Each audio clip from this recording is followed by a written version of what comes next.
Pernah tak anda tertanya-tanya, kenapa kulit boleh jadi kering atau kusam walaupun rajin solat setiap hari? Sebenarnya, wuduk dan cucian muka yang dilakukan berulang kali boleh menyebabkan kulit kehilangan lembapan semula jadi yang penting untuk kekal sihat. Oleh itu, penjagaan kulit sebelum dan selepas solat sangat penting untuk memastikan kulit sentiasa segar dan berseri.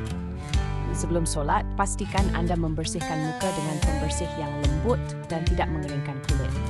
Pilih pencuci yang mengekalkan kelembapan serta sesuai untuk kulit sensitif agar tidak merosak lapisan pelindung kulit. Selepas mengambil wuduk, elakkan menggosok muka dengan tuala.